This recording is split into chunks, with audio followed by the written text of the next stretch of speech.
Très bien, merci. Écoutez, bonjour à toutes et à tous. Désolé pour ce petit contretemps sur le démarrage qui a nécessité quelques calages techniques.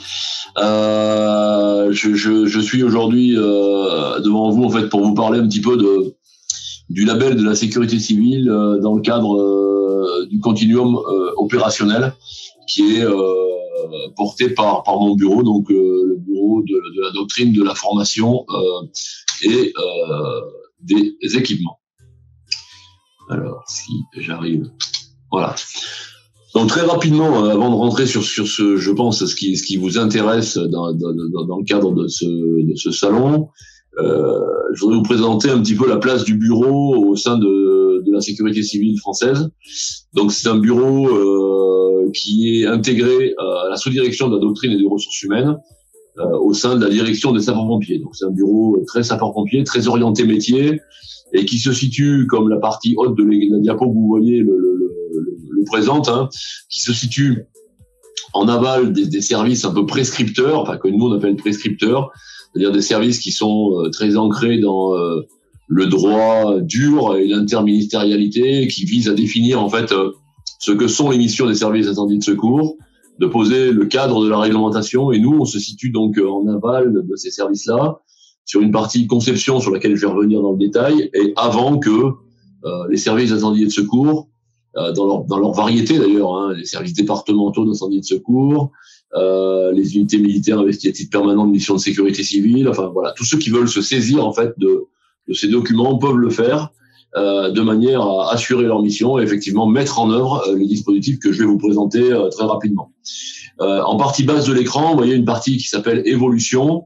En fait, on est dans une logique d'amélioration continue de nos dispositifs et on a 4 sources d'inspiration principales. Et ces sources d'inspiration, elles sont essentiellement dictées par les partages d'expérience ou les retours d'expérience que peuvent nous faire les services départementaux d'incendie et de secours dans le cadre de la mise en œuvre et de l'exercice de leur mission. En gros, c'est 50 à 60% de nos évolutions. Et puis, on a également la veille scientifique portée par la mission stratégie et prospective qui nous permet de voir si effectivement il y a des évolutions techniques qui nécessitent de revoir un petit peu nos référentiels. Mais également, évidemment, des sources plus traditionnelles d'inspiration légale ou réglementaire ou jurisprudentielle qui font que l'évolution du droit peut nous conduire effectivement à s'améliorer. Voilà. L'inspection générale, notamment au travers de sa mission enquête d'accident, est également une source d'inspiration pour nos travaux, puisque malheureusement, évidemment, dans ces cas-là, sur les accidents graves ou malheureusement les décès de personnes, on participe souvent en tant qu'inspecteur référent associé aux travaux d'analyse et d'enquête qui nous permettent, nous, de voir effectivement les éléments qui ont pu dysfonctionner en matière de formation des personnels, en matière de doctrine opérationnelle ou en matière d'équipement, et donc de les améliorer. Alors, je vais venir un peu au cœur du sujet. Hein. Donc, on travaille sur 3 axes, hein, la doctrine, la formation, les équipements. Je vais passer très vite sur doctrine et formation aujourd'hui pour nous focaliser sur les équipements. Et on travaille dans le champ du droit dit souple, c'est-à-dire qu'on produit un certain nombre de documents. Vous voyez pour la doctrine, des guides de doctrine, des guides de technique opérationnelle ou des partages d'informations opérationnelles. Pour la formation, des référentiels nationaux d'activités de compétences ou des référentiels nationaux d'évaluation qui viennent effectivement répondre à un certain nombre de questions, c'est-à-dire qu'après que les services prescripteurs aient répondu à la question quoi ou contre quoi je dois lutter, ben nous, effectivement, on répond aux questions comment. C'est le rôle de la doctrine. Voilà, comment effectivement on met en œuvre des processus opérationnels pour traiter une intervention. Et la formation répond à la question des compétences, c'est-à-dire de quelles compétences je dois disposer pour assurer ces missions. Et là, ce que je vous propose, hein, c'est de zoomer sur la partie équipement, qui est le 3e pilier du bureau, qui est très investi dans la partie normalisation à l'international, au niveau européen ou au niveau français. Donc à l'ISO, le N et puis NF pour les spécialistes, pour focaliser un petit peu plus sur les référentiels techniques qui portent le label de sécurité civile française et voir comment dans cette voilà ce qu'on appelle le continuum opérationnel, doctrine, formation, équipement, vous l'avez compris, comment les référentiels techniques peuvent apporter une plus-value. Donc on va faire dans le temps contraint, je suis désolé, je vais essayer d'aller vite, dans le temps contraint qui nous reste, parce que ce qui peut être intéressant, c'est que je réponde à vos questions en fin d'intervention, essayer de faire un petit focus sur le label. Qu'est-ce qu'est le label de sécurité civile française? incarné par ce logo qui est représenté à l'écran. Alors, d'abord, un label, pourquoi faire? C'est assez simple comme approche. On part du besoin opérationnel tel que je viens de vous le décrire, la doctrine qui exprime ce besoin opérationnel, les compétences évidemment qui viennent déterminer la façon dont on s'y prend pour lutter contre un sinistre. Et ce qu'on recherche à l'autre bout de l'écran à droite, c'est l'efficience opérationnelle, c'est-à-dire que offrir à nos sapeurs-pompiers le meilleur moyen et les meilleurs équipements ou les meilleurs matériels pour intervenir. Et entre les deux, il y a un processus assez simple finalement, qui est un processus de standardisation, de massification des achats, de manière à arriver à la maîtrise des coûts. Alors je vais un petit peu le détailler. Qu'est-ce qu'on fait dans ce dispositif? On essaye effectivement au travers du référentiel technique d'exprimer le besoin de l'ensemble de la profession. Voilà, c'est cette phase-là qu'on appelle le standardisation. C'est-à-dire aujourd'hui, ce qui coûte cher, c'est d'avoir sur des équipements, sur des véhicules, sur l'habillement, un certain nombre de variantes ou d'options qui font que on n'arrive pas à massifier les achats et donc du coup les déclinaisons spécifiques coûtent cher. Donc on essaye de passer par ce processus de standardisation et c'est pour ça qu'on fait des référentiels techniques. Après, la balle est dans le camp des acheteurs, dans le camp des services d'incendie de secours, puisqu'on n'a pas vocation, nous, à acheter du matériel ou des équipements, mais bien de mettre à disposition un certain nombre de références techniques pour que les SDIS le fassent. Et ce qu'on se dit, c'est que si tous les équipements se ressemblent, finalement, les SDIS vont pouvoir se regrouper pour acheter ensemble. Et l'idée d'acheter ensemble, c'est pas d'avoir un achat unique et uniforme sur toute la France, parce que la réalité des services d'incendie et de secours aujourd'hui, c'est que ce sont des établissements publics adossés à des collectivités territoriales, et en vertu des principes de libre administration de ces collectivités, effectivement, ils ont le choix de faire les achats qu'ils souhaitent. Mais dans un contexte où l'argent public se fait rare, la massification est un excellent outil pour maîtriser les coûts. Et c'est la fin du processus. C'est effectivement, on essaye au travers de ce processus vertueux de maîtriser les coûts. Alors, j'essaye d'avancer. Comment on s'y prend? On travaille pas tout seul. L'équipe du BDFE, elle réunit, on y reviendra un petit peu dans le détail tout à l'heure, mais elle réunit des groupes de travail nationaux. Ce qu'on essaye de faire, c'est d'avoir une représentation des différents statuts, militaires, professionnels, pompiers volontaires, c'est toujours plus compliqué parce qu'effectivement, ça pose après des problèmes de disponibilité, mais on procède après à des consultations diverses et variées qui nous permettent de recueillir l'avis de la diversité des services d'incendie et de secours en France. On réunit des groupes de travail nationaux qui discutent. Et les débats sont pas toujours simples parce que forcément, qui dit standardisation demande une certaine remise en cause de pratiques précédentes. Et effectivement, on doit se mettre d'accord sur la définition technique d'un camion, d'un équipement de protection individuelle, et on se met d'accord en regard avec la doctrine opérationnelle, c'est-à-dire qu'on analyse complètement le processus opérationnel, on voit effectivement le niveau de protection qu'il s'agit d'offrir, on intègre des critères aussi un petit peu économiques, bien sûr, dans le dispositif, en disant il faut pas que les dispositifs qu'on met en place coûtent cher, parce que on connaît la réalité des SDIS, parce que d'abord, un, on en vient tous, deux, on y retournera tous, donc on a un intérêt commun à ce que tout ça soit parfaitement maîtrisé, et c'est parfaitement légitime. On essaye de rechercher aussi une certaine stabilité, c'est-à-dire que je l'ai dit tout à l'heure qu'on était dans des processus d'amélioration, mais l'amélioration n'est pas l'agitation, c'est-à-dire que on ne change pas des référentiels techniques tous les ans, tous les 6 mois. On essaye de s'inscrire dans le temps, parce que quand un SDIS achète 5 000 ou 10 000 tenues pour habiller ses pompiers, il n'est pas question de les changer tous les 3 ans. Voilà. Donc une certaine permanence dans les méthodes et dans les productions qui sont faites dans un environnement économique contraint. Donc partant de la doctrine opérationnelle, associant les acteurs et les partenaires, on en a cité quelques-uns, on essaye effectivement, on y arrive même, de consulter. Alors évidemment, on consulte pas tout le monde, vous comprenez bien qu'on peut pas avoir l'avis des 110. Donc nos groupes de travail sont constitués à partir de représentations régionales ou zonales, donc on a une dizaine de personnes qui représentent les pompiers français, et puis après on passe par les fédérations, j'en ai cité quelques-unes, la FACIM pour l'habillement, la FFMI pour les matériels incendie, l'AFNOR dans une démarche de normalisation ou de certification selon les sujets qu'on a à traiter, sont consultés avant la publication de nos référentiels de manière à vérifier qu'on n'invente pas des moutons en 5 pattes. Voilà, on a ce souci-là aussi, parce que vous savez, laisser libre cours sur un papier à son raisonnement intellectuel est assez facile. le confronter au raisonnement industriel et à la logique industrielle peut des fois nous ramener à la raison ou au contraire nous faire découvrir des innovations qu'on n'aurait pas perçues. Donc voilà comment on s'y prend. Donc un travail qui pour tenir collégial, qui associe la diversité de nos territoires et l'ensemble des partenaires impliqués dans la démarche. Maintenant, qu'est-ce que ça apporte ? Il me reste deux diapos avant de vous présenter un petit peu le programme de travail passé et à venir. Qu'est-ce que ça apporte pour les SDIS d'abord ? Parce qu'on travaille d'abord pour eux. Le référentiel technique, et il faut bien dissocier le référentiel technique du label. Le référentiel technique, je vais faire vite, mais c'est une espèce de cahier des charges sur lequel on s'est tous mis d'accord et voilà quel est le besoin harmonisé des pompiers français. Ok. Alors après, on l'utilise ou on l'utilise pas. Si on l'utilise, on gagne du temps parce qu'on n'a pas besoin de refaire l'ingénierie, à réunir des groupes de travail dans son SDIS pour dire comment je configure ma veste, comment je configure mon pantalon, comment je configure mon camion. Voilà. Si on veut, on peut ne plus se poser la question. Après, on n'est pas obligé.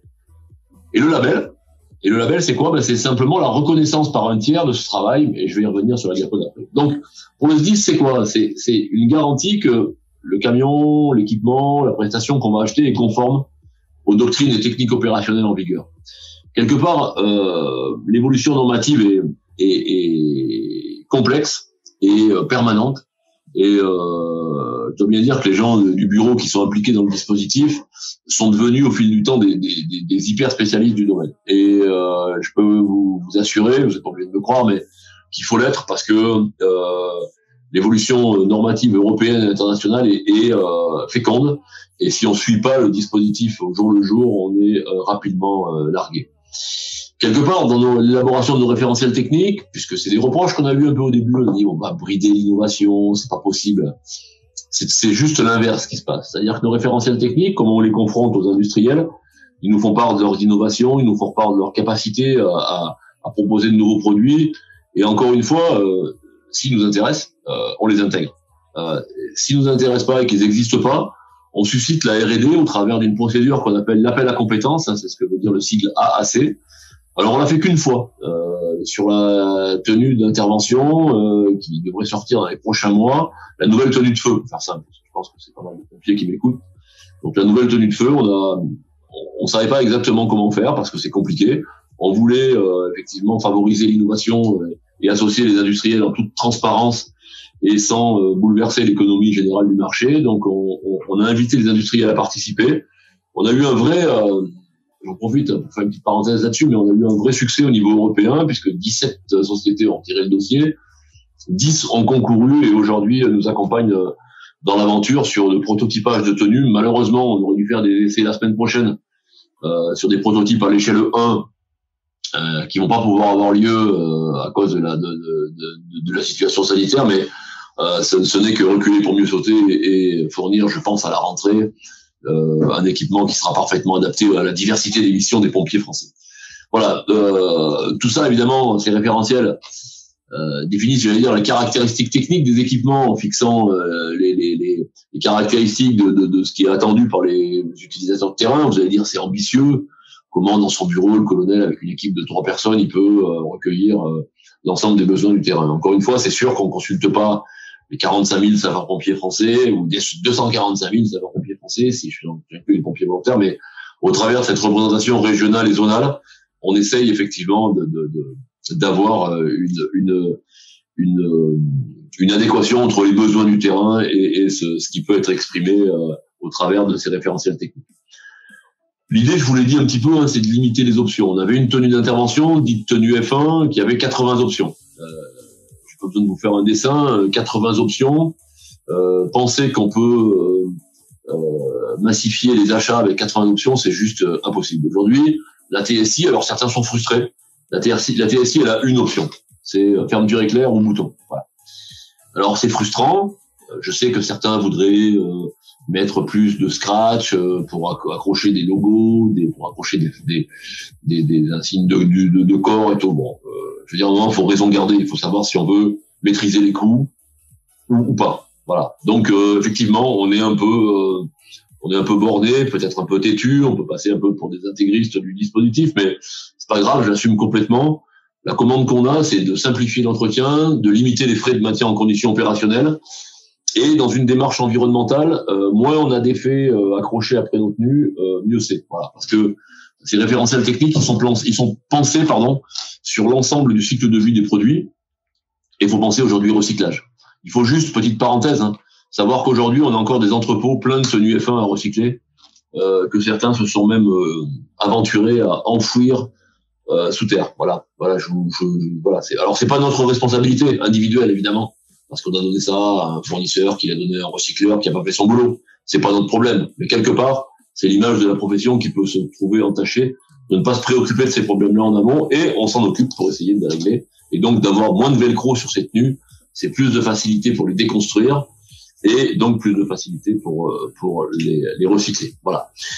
Dernier point pour les SDIS, effectivement, on simplifie, je disais au début, on simplifie les opérations d'ingénierie, on simplifie aussi les opérations de vérification lors de la réception des marchés, puisque les vérifications de conformité sont faites par des tiers, puisqu'on a un tiers indépendant qui vient délivrer ce label, qui est pour les EPI l'ASQUAL, qui sera pour les camions quelqu'un qu'on n'a pas encore désigné, puisque l'appel à concurrence est encore en cours, mais on a un tiers indépendant qui vient nous dire, écoutez, on a vérifié sur site la production, elle est bien conforme. Elle est bien conforme tout au long du cycle de vie du produit aussi, parce que c'est important.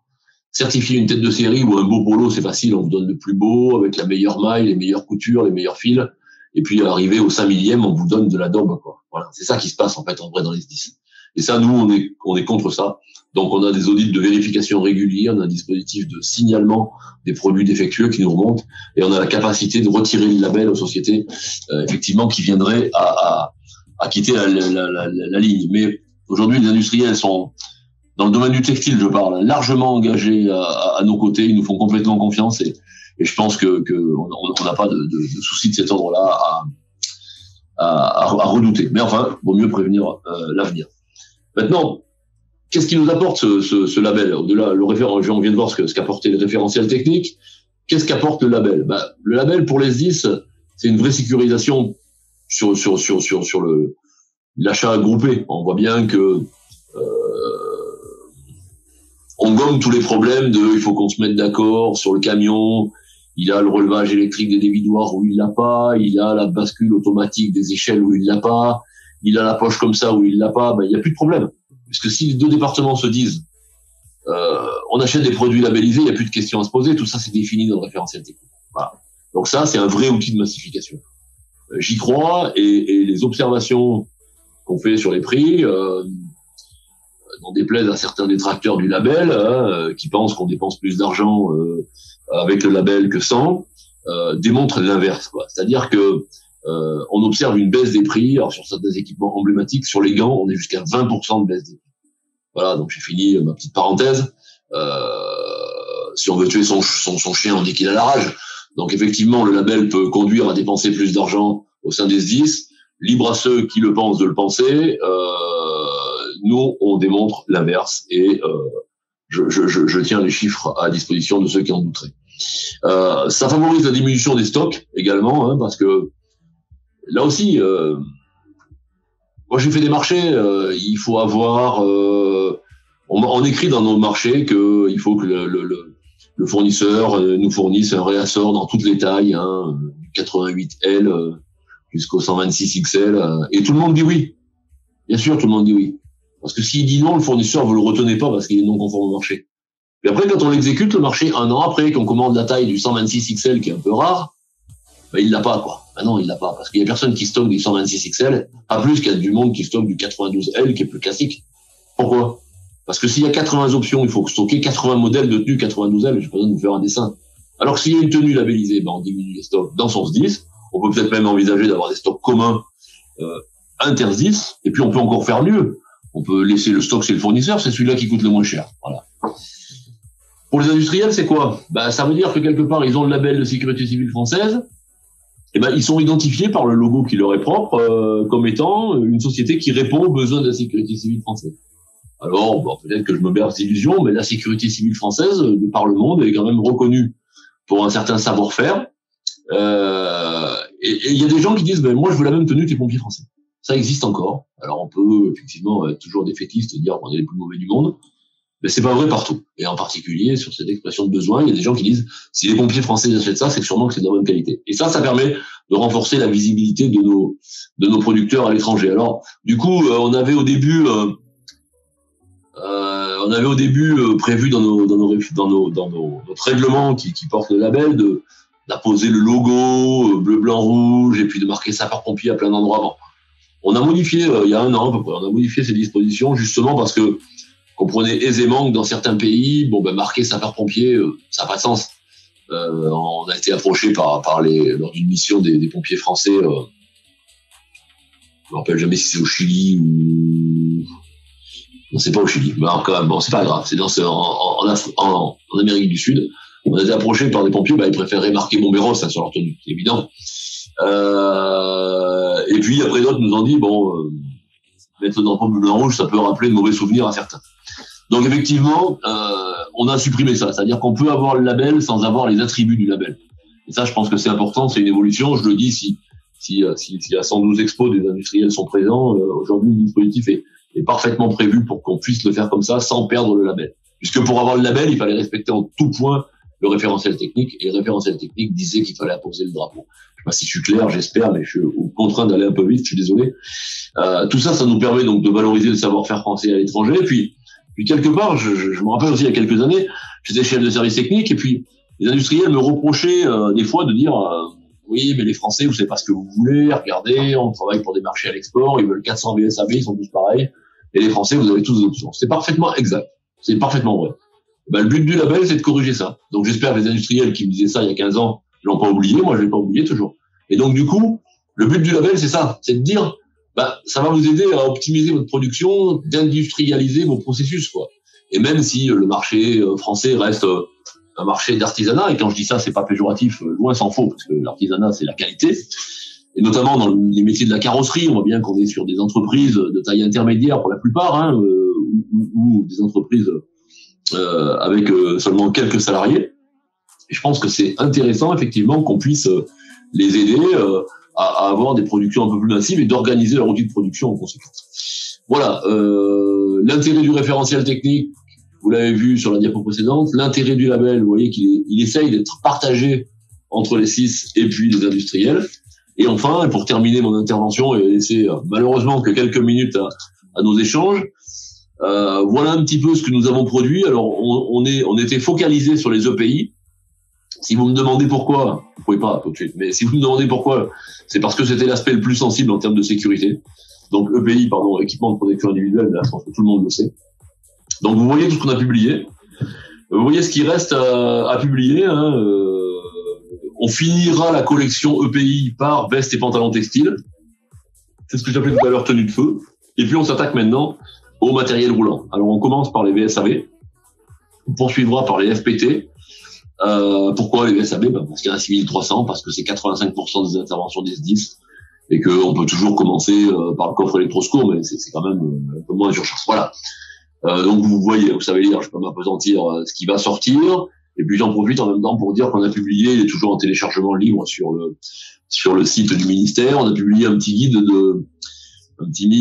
des EPI, un petit mémo qu'on peut mettre dans sa poche, parce que c'est vrai que souvent on se pose des questions, qu'est-ce que je dois porter comme EPI, pour quelle mission, donc on a essayé de faire un petit mémo, c'est le colonel Magnolini qui a fait ça, comme l'ensemble des référentiels qui nous sont présentés là, puis le colonel Marcel se lance sur toute la partie véhicule, voilà, ils sont complémentaires tous les deux sur ces sujets-là, et en tout cas on a un petit guide qui permet d'avoir un bon petit mémo des fois à la manœuvre de la garde, ou quand on a un petit doute, et on se rappelle à quelle norme ça fait référence, pourquoi on doit porter un ARI sur une peau plutôt rasée qu'autre chose, et ainsi de suite. Voilà. Et vous avez en haut de la diapo rappelé nos 4 groupes de travail qui sont un peu permanents. Alors, ils se réunissent malgré le Covid une dizaine de fois par an chacun. Voilà, tous les mois, en gros, sauf juillet et août, pour faire avancer ces travaux. Voilà, j'en ai terminé de ma présentation. Si vous avez des questions, j'y répondrai avec plaisir. Je sais même pas si c'est possible d'ailleurs, peut-être, je sais pas. En tout cas, on va me le dire.